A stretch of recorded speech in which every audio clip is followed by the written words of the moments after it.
ವಿದ್ಯಾರ್ಥಿಗಳೇ, ದಿನೇಶ್ ಕಾರ್ತಿಕ್ ಅನುಭವಿಸಿದಂತಹ ಸೋಲನ್ನ ಮತ್ಯಾವ ಒಬ್ಬ ವ್ಯಕ್ತಿಯು ಕೂಡ ಜೀವನದಲ್ಲಿ ಅನುಭವಿಸ್ಲಿಕ್ಕೆ ಸಾಧ್ಯವೇ ಇಲ್ಲ.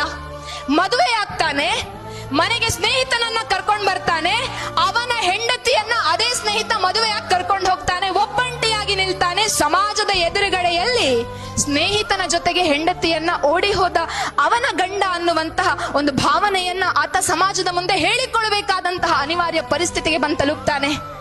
ಡಿಪ್ರೆಷನ್ಗೆ ಹೋಗ್ತಾನೆ, ಬ್ಯಾಟ್ ಬೀಸ್ಲಿಕ್ಕೆ ಸಾಧ್ಯ ಆಗದೇ ಇರುವಂತಹ ಒಂದು ಸಿಚುವೇಶನ್ಗೆ ಬರ್ತಾನೆ. ಇನ್ನೊಬ್ಬ ಹುಡುಗಿ ಅವನ ಬಾಳಲ್ಲಿ ಬರ್ತಾಳೆ, ಬದುಕು ಅಂತ ಹೇಳಿದ್ರೆ ಏನು ಅನ್ನುವುದನ್ನ ತೋರಿಸ್ತಾಳೆ.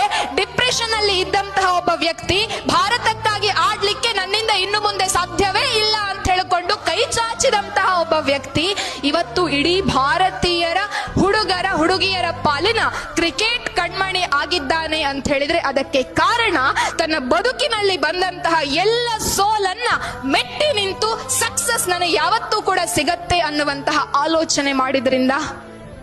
ಇವತ್ತು ಮ್ಯಾಚ್ ಆಗ್ತಾ ಇರಬೇಕಾಗಿದ್ರೆ 4ನೇಯದ್ದು 5ನೇಯದ್ದು ವಿಕೆಟ್ಗೆ ದಿನೇಶ್ ಕಾರ್ತಿಕ್ ಬಂದಾಗ ಭಾರತ ಸೋಲ್ತಾ ಇದ್ದಂತಹ ಭಾರತವನ್ನ ದಿನೇಶ್ ಕಾರ್ತಿಕ್ ಬ್ಯಾಟ್ ಬೀಸಿದ ಅಂತ ಹೇಳಿ ಆದ್ರೆ ಭಾರತವನ್ನ ವಿನ್ ಮಾಡಿ ಕೊಡ್ತಾನೆ ಅಂತ ಹೇಳಿ ನಮಗೆಲ್ಲರಿಗೂ ಕೂಡ ಗೊತ್ತಿದೆ.